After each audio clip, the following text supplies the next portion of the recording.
오늘 설교 제목은 가능성이 아닌 참된 확신으로입니다. 우리 함께 제목을 함께 읽어볼까요? 가능성이 아닌 참된 확신으로. 시작. 가능성이 아닌 참된 확신으로. 아멘.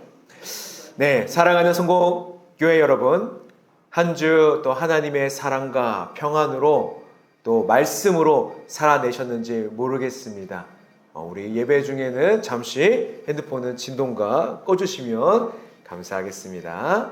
네, 우리 지난 금요일에는 우리가 다시 금요 저녁 기도회를 시작했습니다. 2026년도 표어인 그 소망을 붙여서 금요 소망 기도회로 이제 우리 1년 동안 열심히 기도하고 찬양하며 하나님의 뜻이 내 삶에 이루어지기를 함께 소망할 것입니다. 기도와 찬양의 자리를 사모하는 우리 성곡교회 모두가 되기를 바랍니다. 아멘. 성도 여러분, 우리는 살면서 수많은 이 가능성을 염두하고 살아갑니다. 물질적으로 더 나아질 것이라는 가능성, 육체적인 가능성, 학생들에게는 학업적이고 관계적인 가능성, 수많은 가능성들이 우리를 둘러싸고 있습니다. 어제도 제가 결혼식에 다녀왔는데 결혼을 왜 합니까? 내가 좀 더 나은 삶이 있을 거라는 둘이 하나가 되어서 새로운 가정을 출발할 때에 좀 더 나을 것이라는 그런 확신과 가능성이 있기 때문에 결혼을 하는 것이겠죠. 하나님과 우리의 관계 안에서도요, 여러분, 수많은 가능성들이 존재합니다. 내가 하나님께 무엇을 더하면 하나님께서 어떤 것을 이렇게 해주실 거야 라는 가능성. 교회 다니면 잘 모르겠지만, 성경 잘 모르겠지만 덮어놓고 믿지만 좋은 일이 있을 거야 라는 그런 가능성. 가능성은 한자로는요, 오를 갈자에, 능할 늘자에, 성품 성자로 이루어지고 있습니다. 그래서 풀이하면 어떠한 일을 할 수 있는 성질이라는 뜻이죠. 가능성은 다양한 방식으로 그 확률을 높일 수가 있어요. 내 노력, 내 인맥, 내 능력, 내가 무엇을 가지고 있느냐에 따라서, 아니면 내가 속해 있는 어떤 집단에서 무엇을 가지고 있느냐에 따라서 어떤 일이 되어지는 것에 대한 가능성이 높아지기도 하고 낮아지기도 합니다. 여러분, 단순한 것입니다. 가능성이라는 것은. 농구를 잘하면 키가 커야 됩니다. 키가 커야 공을 한 번 더 만질 수 있는 가능성이 생기게 되는 것입니다. 단순합니다. 공부를 잘 하려면요, 집중력과 인내가 있어야 하고, 더 나아가서 정확한 목표가 있으면 그 가능성이라는 것은 더 커지게 됩니다. 보통의 저와 여러분들은 그렇게 각자의 삶 안에서 가능성을 높이게 되죠. 그렇다면 저는 여러분에게 오늘 질문합니다. 저와 여러분은 내 삶의 자리에서 어떤 더 나은 가능성이 있을 것을 기대하시고 이 예배당 가운데에 나오셨습니까? 가능성이라는 것은 제가 좀 전에 말씀드렸지만 우리의 능력에 따라서 달라지는 것입니다. 그러나 우리의 인생은 가능성만을 가지고 살기에는 참으로 불안하죠. 가능성이 있는 것이지 그것이 되는 것이 아니기 때문입니다. 아까 제가 농구를 말씀을 드렸지만 키 큰 사람들은 많이 존재합니다. 저만 이렇게 173.6이지만 점점 작아지고 있겠지만 185 넘는 사람들, 192m 되는 사람들은 또 나가보면 꽤 있습니다. 그러나 그 많은 사람들이 다 농구를 잘합니까? 가능성들을 가지고 있지만 그 가능성이 반드시 이루어지진 않습니다. 많은 사람들이 손흥민처럼 유명해지고 싶습니다. 그래서 아주 어릴 때부터 조기교육을 축구로 하죠. 그럼 다 손흥민이 되느냐? 그렇지 않습니다. 가능성은 가지고 있지만 그 중에서, 그 수많은 아이들 중에서 딱 한 명만이 혹은 뭐 두 명만이 손흥민 같이 그런 능력을 나중에 발휘할 수 있는 것입니다. 가능성을 여러분 높이고 그것이 그대로 되면 얼마나 좋아요. 그러나 우리의 삶은요, 그렇게 간단하지 않다는 것을 이 자리에 앉아있는 우리 모두는 알고 있습니다. 내가 어떤 능력과 재물이 있어도 건강이 없다면 아무것도 할 수 없습니다. 자신감이 없어도, 우울증이 있어도, 육체적인 불편이 생긴다면 내가 가능성을 두고 했던 모든 일들이 다 허사가 되기 때문이죠. 오늘 함께 읽은 본문 로마서 4장은요, 이 바울이 로마 교회 사람들에게 하나님과 우리 사이의 약속, 그 언약을 설명하면서 우리가 잘 알고 있는 아브라함을 이렇게 등장시킵니다. 아브라함이 누굽니까? 믿음의 조상이라는 가장 명예로운 별칭이 붙은 인물입니다. 아브라함이 왜 믿음을 설명할 때마다 등장할까? 우리 친구들과 함께 잘 들어봐요. 김필립도 그만 그림 그리고 목사님의 말을 잘 들어보세요. 아브라함이라는 사람이 옛날에 있었어요. 이스라엘에. 중동 지방에 있었는데 원래 이름은요, 아브라함이었어요. 아브라함. 근데 나중에 하나님과 약속을 하면서 아브라함이라고 이름을 직접 하나님께서 바꿔주세요. 그가 믿음의 조상이다.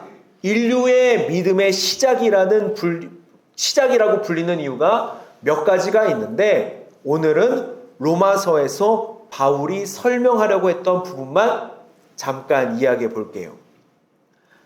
아브라함은 원래 우상을 만드는 집의 아들이었어요. 하나님께서 무엇을 제일 싫어하시죠? 우상을 제일 싫어하세요. 하나님이 아닌 다른 형상에게, 다른 어떤 물체에게 절하고 기도하는 것을 제일 싫어하신다고요. 근데 그것을 만드는 집의 아들이었어요. 그런데 어느 날 하나님이 아브라함을 부르셨어요. 아브라함아, 너의 친척과 아버지의 집을 떠나라. 이 당시에는요, 가족끼리 모여 살았어요. 우리는 지금 4인 가족, 6인 가족, 3인 가족 이렇게 하지만 그 모든 친척들이 함께 다 이렇게 모여 살았다고요. 성공리에 다 이렇게 모여 사는 것과 마찬가지로요. 그래서요, 이때는 어땠냐면 모여있지 않으면 옆 동네 사람들이 우리를 공격하러 할 때 안전하지 않았어요. 먹고 사는 것도 다 그 동네에서 해결을 했기 때문에 하나님께서 당장 떠나라 해서 당장 떠날 수 있는 그런 쉬운 문제가 아니었어요. 그런데 아브라함이라는 이름을 갖게 된 그 아브라함이 그 이름을 주셨던 하나님과 약속한 순간 아브라함은 하나님을 완전하게 믿게 되었다는 거예요. 좀 더 어려운 말로는 신뢰를 하게 되었고요. 하나님에 대한 확신이 있었다는 거예요.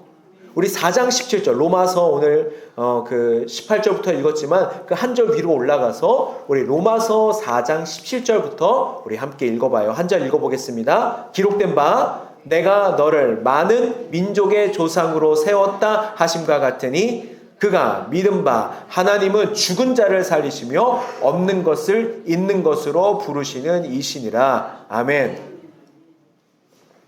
아브라함이 어떤 하나님을 믿었냐? 믿음의 내용이 이렇대요.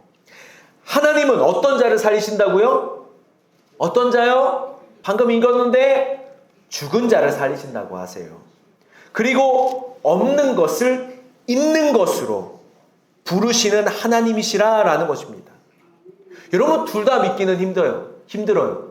어떻게 죽은 자를 다시 살려내요? 없던 것을 아무것도 없는데 갑자기 따단 하고 있게 하겠어요. 믿는 것이 당연하지 않아요. 그러나 아브라함은 믿었어요. 죽은 자를 살리시는 하나님, 없는 것을 있는 것으로 부르시는 하나님을 믿었다는 거예요. 에스겔 마른 뼈 환상이라는 아주 유명한 장면이 있어요. 아브라함이 지금 믿었던 내용이 그대로 나와요. 에스겔이라는 사람에게 하나님께서 마치 우리가 TV를 보는 것과 같이 영화관에서 스크린을 보는 것과 같이 이렇게 지금 딱 보여주시는 장면인데 사막이에요. 뼈가 있는데 완전히 말라 비틀어가지고 지나가던 짐승들, 그런 까마귀들, 독수리들도 이제는 관심 없는 그런 완전히 말라있는 뼈의 상태예요. 근데 하나님께서 그 뼈들에게 호흡을 하고 불어넣으시니까 그 뼈들에 살이 붙고 생명이 살아나서 군대가 되었다는 아주 희한한 장면이, 놀라운 장면이 에스겔을 통해서 우리에게 말씀하고 계세요. 그런 하나님을 아브라함이 믿었다는 거예요. 아무것도 없었으나 있게 하시는 하나님, 죽었지만 다시 살리시는 하나님, 그 하나님을 아브라함이 믿었기 때문에 너의 친척과 아비의 집을 떠나서 내가 명령한 곳으로 가라 했을 때 아브라함은 다 짐을 챙겨서 자신의 식솔들을 다 데리고 그 길을 떠나갔다는 거예요. 여러분, 근데 아브라함에게는요, 하나님을 믿지 못할 이유들이 너무나도 많았어요. 하나님을 믿지 못할 이유가 너무나도 많았어요. 아브라함에게 하나님이 떠나라고 말씀하셨잖아요. 그런데 어디로 가야 할지 말씀해 주시 않으셨어요. 아브라함아, 떠나라. 저기 옆에 있는 포천으로 가라. 그럼 얼마나 좋으시겠어요? 아니면 적어도 임진강 강변을 좀 따라서 가라. 이렇게 말씀하시면 얼마나 좋아요. 근데 말씀하지 않아요. 떠나. 그리고 내가 내게 명령한 곳으로 가. 말씀해 주시지 않아요. 매일마다 하나님께서 어디로 나를 인도해 주실지를 믿고 지금 짐을 챙겨서 떠나갔다는 거예요. 여러분, 어디로 갈지도 모르는데 집을 떠나는 거 쉽지 않아요. 바울도 선명합니다. 바울도 지금 설명하고 있어요. 어려움이 있었는데 믿음이 약하여지지 않았다.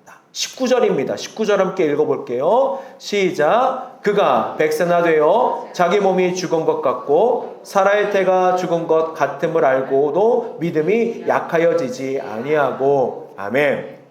어떤 이야기를 하고 있냐면 아브라함 나이가 100세 때, 그리고 사라의 나이가 90세 때 아들을 낳을 것이라고 하나님께서 말씀해 주시니까 참 어처구니가 없다. 하나님도 참 농을 세게 하시네 라고 할 수 있는 그 순간에도 아브라함은 믿음이 어떻게 됐다? 약하여지지 않았다라는 것이에요. 여러분, 아브라함은요, 가능성으로 자신의 삶을 살지 않았어요.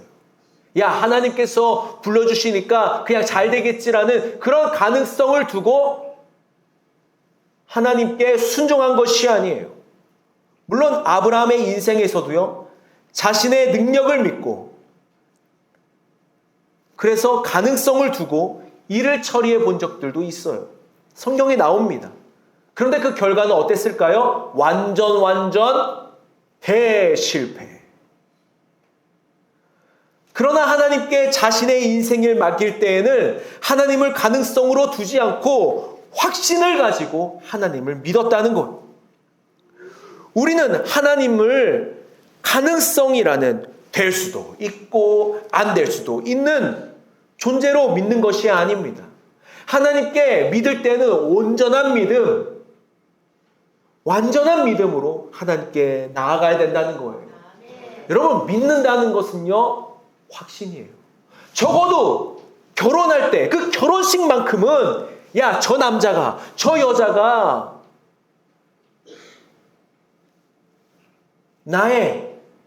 정말 내 편이 되어주고 정말 손에 물 하나 묻히지 아니하겠고 매일마다 무언가를 해주겠고 아침 밥을 차려줘야지. 적어도 결혼식 때만큼은.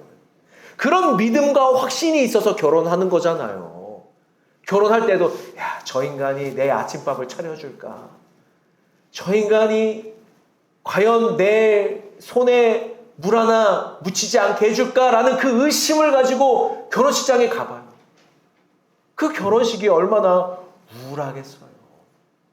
저도 아내에게 몇 가지 약속한 게 있는데 참 죄송하게도 제가 지키지 못하는 것이 참으로 많아요. 송구합니다. 그걸 다른 것으로 갚으려고 하는데 쉽지가 않아요. 하여튼 믿는다는 것은 확신이에요. 확신도 그냥 확신이 아니라 참된 확신이어야 합니다. 여러분, 참되다는 것은요, 가득 차다라는 것에부터 시작된 말이에요. 차다. 참되다라는 것은 차 있다라는 것이에요.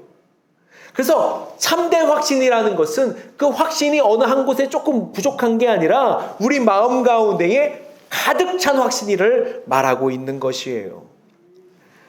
가능성이라는 우리의 능력으로 될 수 있고 확률을 높이는 대상이라면 우리는 매일매일 예배당에 나와서 기도해야 됩니다. 우리의 일상을 다 벗어버리고 우리는 예배당에 나와야 돼요. 우리의 능력으로, 우리의 가능성을 높임으로 인해서 내가 하나님 나라에 갈 수 있다면, 내가 구원을 받을 수 있다면 우리는 모든 일상을 다 벗어버리고 이 예배당에 나와서 맨날 기도하고 맨날 찬양해야 돼요. 108배 우리의 가능성만 높일 수 있다면 10,000배, 10만 배 못하겠어요. 근데 그렇지 않다는 거예요. 성국교회 여러분, 하나님과 우리의 관계가 그런 거래적인 관계가 아니라는 거예요. 야, 네가 10,000배 해? 그럼 내가 이만큼 들어줄게. 야, 너 10만 배 했어? 야, 너는 조금 더, 그럼 내가 요만큼 더 해줄게. 너는 헌금을 이만큼 했어? 야, 내가 이렇게 더 해줄게. 그런 관계가 아니라는 거예요. 하나님과는 우리는 거래하는 그런 관계가 아닙니다. 온전히 내가 하나님 아버지를 믿고 하나님은 우리를 사랑하시기 때문에 만들어진 관계, 그런 사랑의 관계 속에서 우리는 살아가야 하는 것입니다. 하나님을 가능성의 대상으로, 하나님을 거래의 대상으로 본다면 여러분, 그 마음 안에는 하나님께서 주시는 평안함과 참된 자비가 여러분 없을 수밖에 없는 것이죠. 그래서 믿음이라고 하는 거예요. 그 관계가 믿음의 관계라고 말하는 거예요. 하나님께서 내가 부족하지만 오늘도 하나님의 말씀을 불순종하는 이 아들과 딸이지만 하나님의 사랑으로 나를 안아주시겠지. 그런 믿음을 가지고 하나님께 나아가는 것이죠. 야, 내가 이거 못했으니까 하나님께서 나 얼마나 미워하실까? 하나님께서 나에게 벌을 주시는 거 아니야? 어떤 일이 조금 생기면 나 하나님께 이거 안 했기 때문에 나 벌 받는 거 아니야? 그런 거래적인 관계가 아니라는 것입니다. 여러분, 믿음이라는 것은 나를 그래서 던지는 겁니다. 말라기 3장 10절입니다. 만군의 여호와가 이르노라. 너희의 온전한 11조를 창고에 들여 나의 집에 양식이 있게 하고 그것으로 나를 시험하여 내가 하늘 문을 열고 너희에게 복을 쌓을 곳이 없도록 붙지 아니하나 보라. 아멘. 하나님의 살아계심을, 그 인도하심을 믿지 못하는 이스라엘 백성에게 말라기 선지자를 통해서 말씀하십니다. 나의 딸, 나의 아들 이스라엘아, 너희들이 가지고 있는 것 중에 작은 것을 나의 창고, 나 하나님의 창고에 들여놓아라. 나 하나님의 집에 먹을거리가 넉넉하게 한번 해봐. 내가 이렇게 너희를 이렇게 하는 것은 너희들이 나를 정말 믿는지 보기 위해서야. 너희들이 정말 나를 믿는다면, 나를 확신한다면 나는 하늘 문을 열고서 너희의 그 창고에 쌓을 것이 없도록 복을 부을 것이다. 진짜야? 야, 나중에 확인해봐라. 나 만군의 주의 말이다. 이런 말씀입니다. 하나님께서는 아주 작은 것, 요만한 것을 하나님께 드리는 우리의 믿음이 있다면 하나님께서는 하늘의 곳간의 문을 열어서 우리에게 복을 쌓을 곳이 없을 정도로 풍성하게 주신다고 말라기를 통해서 지금 약속하고 계십니다. 여러분, 영국의 조지 밀러 목사님이라고 1800년대 영국의 산업혁명이 있었을 때쯤에 활동하셨던 분이 있었어요. 이분의 별명이 기도의 사람, 영국의 성자라고 불렸던 분이세요. 이분은 고아원 사역을 하셨는데요. 아주 왕성하게 하셨는데 기도의 응답을 몇 번 받으셨냐면 약 5만 번의 기도 응답을 받으셨다고 해서 아주 유명한 목사입니다. 저도 이 목사님, 이 조지 밀러 목사님의 이야기를 참 교회 생활하면서 많이 들었던 것 같아요. 참 궁금했어요. 야, 어떻게 5만 번의 기도 응답을 받으셨을까? 그럼 어떻게 또 다 세고 계셨을까? 무엇이 달랐을까? 제가 성인이 되고 신학교에 가서 사역자를 하면서 제가 깨달은 바는 이렇습니다. 이 조지 밀러 목사님에게는 하나님은 가능성이 아니라 참된 확신이었구나. 꽉 찬 확신, 그 믿음이 있으셨구나.